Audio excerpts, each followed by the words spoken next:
Hello, welcome to our Pirates Craft for Me macrame class. This is what we'll be making today. In your kit, you should have a piece of wood, which is actually from our old shelving. So you have a piece of library history. You have some cording that was already pre-cut. There's tape on the ends. That's just to keep it from not fraying. At the end, we'll cut off our extras so those won't be left on. And you can untie it to get it ready for you to use. There's also a smaller string in your kits that we will use for the top piece. You'll also want to get scissors so that you can trim things later on, but you don't need them right now. To get started, we'll take our piece of wood and our 10 cords, and we're going to start off doing lark's head knots. And in your instructions, there are diagrams that can help you figure out how to do this, but I will also show you. And then I also have this kind of pattern I made to help us know what we're doing. Each of these U's are going to be a larkhead's knot, and they're going to go onto this piece of wood. So you'll start off, you'll put it under the piece of wood, you'll take your ends and just pull it on through. And you can do them this way, or if you want them to look the other direction. So if you don't want the lines on the front, you can do a reverse larkhead's knot, and it would look like this on the top instead. But I'm going to put all 10 strings on, a little bit on macrame. So macrame is a French word, and it was first recorded in English in the late 1860s. It's defined as a lace-like webbing made of hand-knotted cord, according to dictionary.com, and it comes from the Italian macrame, spelled the same, probably pronounced differently, but it was a description of a hand towel fringing. The Italian word stemmed from macrama, meaning napkin or face towel, which in turn was from an Arabic word, and I'm probably not going to pronounce it right. I tried to look it up but could not find the pronunciation. Macrama, which meant embroidered coverlet, veil, or bedspread. So we have all 10 strings, and we're going to start on our next set of knots. Our next set of knots are going to be the square knot, and the diagram may help you a lot with that. So we're going to take 4 strings at a time to do our square knots. If I bring back our sample here, these are all individually square knots. So in my pattern, it's represented by the squares, and you've got the strings here showing you what strings you're going to use. And then we're going to alternate between our squares to get that pattern. So first up, we've got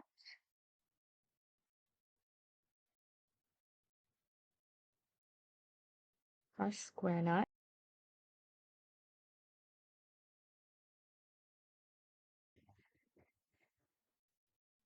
Square knots are done kind of in a two-part thing. So we're going to create this loop over here. We go under these two here in the middle and over the one on the end. Then we're going to take our string that we just went over and put that over top these two in the middle, and then under this one on the end, going through this loop. So this is our first half of the square knot. And if you want more space between your knots, you can tighten it separately here. There we go. So now we're going to do our second half of our square knot, and it's going to be like the reverse of the other one. So we're going to go under this and over. We've created our loop over here, and then we take this end, going to go over and through and tighten that up as well. So it kind of creates this little hitch kind of loop look here. And then you're done with that one. And you can put it off to the side for now. And then you find your next 4.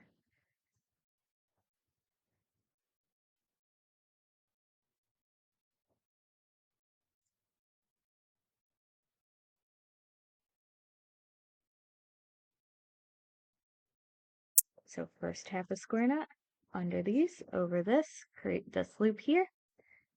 Take your other side over these and under through this loop.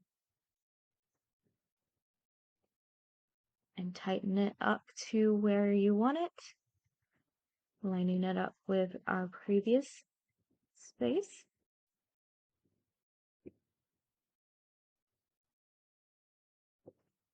And then do your second half of the square knot. Under, over, made our loop, take our other end, over and through, and tighten this up. And there's our next knot.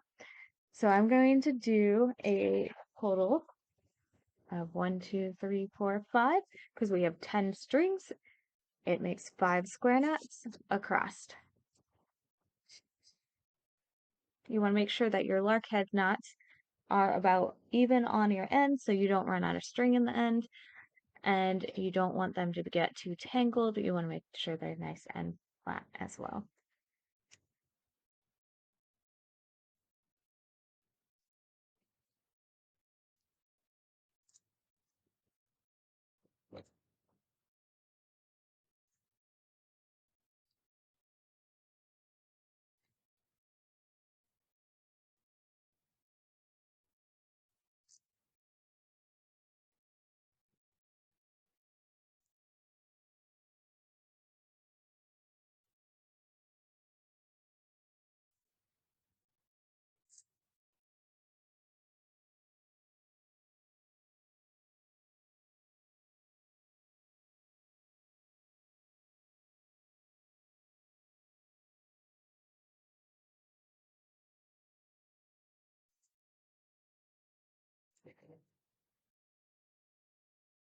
So we've finished our 5 square knots, and now we're going to alternate them.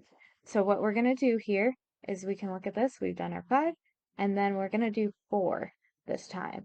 And we're going to be making our 4s out of the previous square knot, taking 2 off of the side here, like so, and then making our 4 from 2 from this square knot and 2 from this square knot. And just like before, your square knot is just going to be under these and over, create our loop, then through the loop over everything else, and tighten up to where that square knot belongs. And then reverse that, going under, over, through this loop, and tighten up. And then you're going to do all 4 on this row. So I can put those off to the side, find our 4 here from this knot, and then start doing my square knot. A lot of macrame is done with these square knots. Now, knotting has been something very important for human technology. You might not think of it as a technology, but it is, because it helped us create new things. Knots on arrows and spears, knots for fishing nets, which the square knot probably would be a very good one for a fishing net. And then it's been important for creating shelter as well. The first fishing net actually dates back to 9000 BC, and the plain clove hitch and sliding knot were already in use as of 8000 BC. Okay, so I got another row done. which means I can go back to my pattern and look at what I'm going to do next, which it looks like we are going to do another row of 5 square knots. And we're going to go back from the alternating to this version. So we're going to make our square knots with the original 4 that they were made with before. And once our basic needs as humanity were being met by our knots, we were able to start developing knots into something that was an art. Even isolated civilizations around the world have developed knots and use very similar knots. The first use of knotting for decoration was around the edge of mats, and this was done by the Assyrian and Persians in 2300 BC in Mesopotamia. Now, in the 8th century, Arabic and Turkish people became masters of the craft, making intricate knotting to decorate towels and tablecloths that had been created on a loom. Now, looming process for weaving creates a lot of extra threads at the end, so it just kind of lended itself to becoming something that could be used to make designs. So I've got that row of 5. We're going to do that same row that we did here, which is a row of 4, taking off those end ones. So we'll start off by putting these off to the side and do our 4 square knots. Now, for sailors and pirates, the namesake of this program, sailors were using knots on their boats for many different things, including shipbuilding and for the process of sailing. The sailors and pirates of the 14th and 15th centuries created items while they were on long hauls, especially during when they would be on night watch to give them something to do. But also, they were then able to take those items that they made and sell them when they got into port. They greatly used the square knots as well to make things like hammocks and belts, and this led to an expansion of macrame into Europe. Okay, so now we've finished that row, and now we're going to start decreasing. And we're decreasing just by doing that alternating. So I'm going to take another 2 strings and move them up out of our way so we don't have to work with them. And we're going to do 3 square knots. Spain was one of the first places that macrame traveled to, and from Spain it traveled to 4th century France, where it was called filet de casserone. It was greatly practiced by nuns and monks, where they were already involved in making lace and needlework. Now I'm ready to do our 2 square knots, doing the same process again. We're moving to up to our top and doing our 4 in a square knot. The craft became more expensive as they started using things like silk and was used for royalty and making their courts clothing. And I just have 1 more square knot here at the bottom. I'm going to take my 2 strings on the end and then do my square knot with the last 4 strings.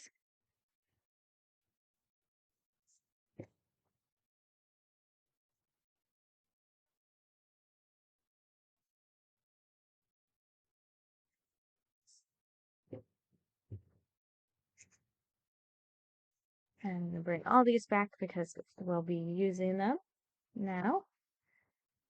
So we've got our kind of triangle shape that we were making here.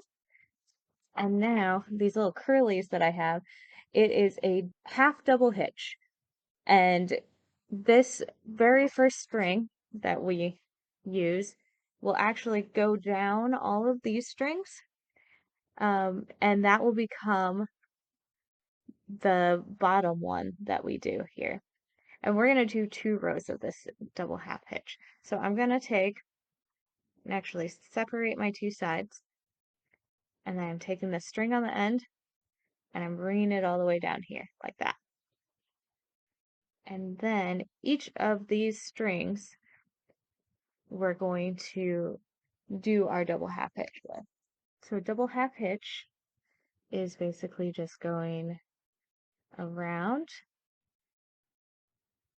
once and then twice. And you can adjust it so that it lies where it needs to be.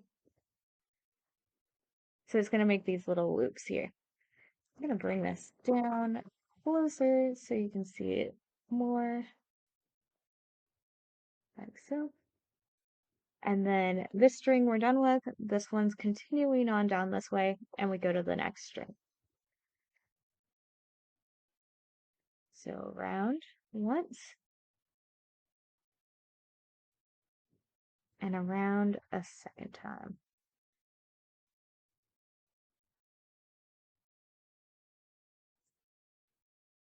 Go into the next string, round once,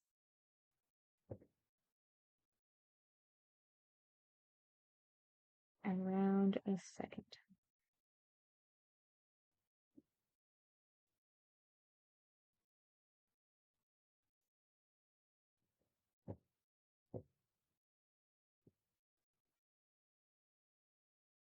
And we just do that all the way down.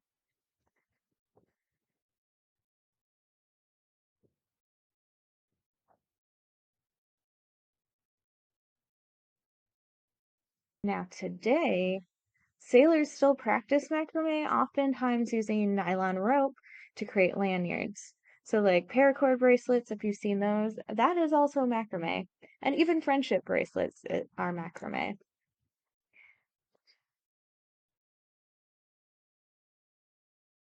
And here we've gotten to the bottom one.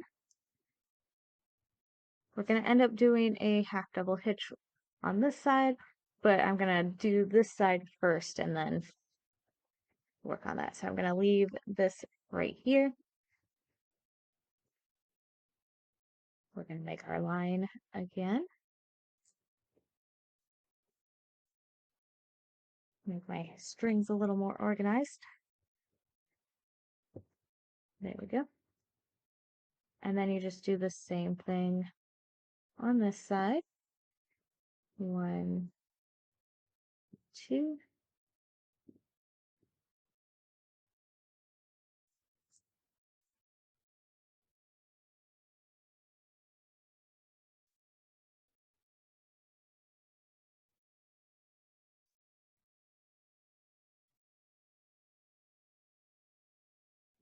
Now, like I was saying, sailors today still do macrame on their ships. Not only is it a hobby, something to do, but also it keeps their skills of knot tying fresh and helps them build the skills because knots are still important on ships today and is used on ships, even naval ships like the USS George Washington, where they keep the tradition of macrame alive on ship.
And then when we get to the bottom, we're just going to do a half double hitches with our last two strings, the ones that came down, just like the two.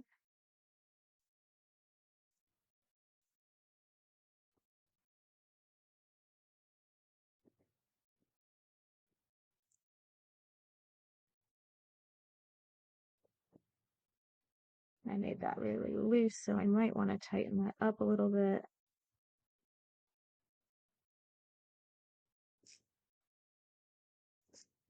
There we go. And then you fill in this space doing the same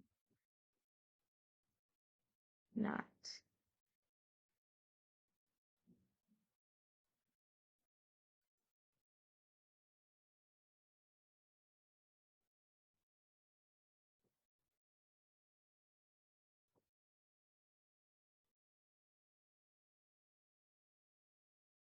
Okay.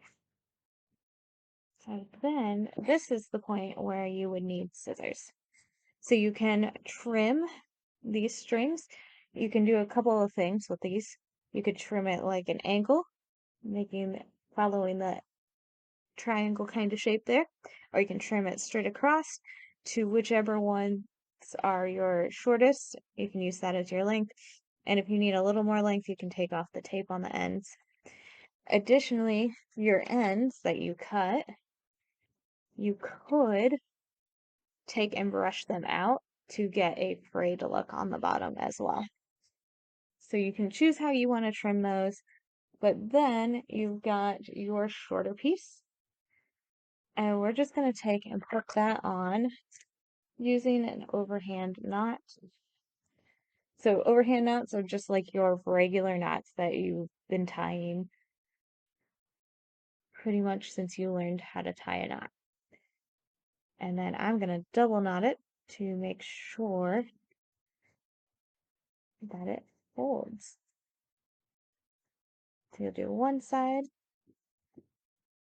and then you do the other side.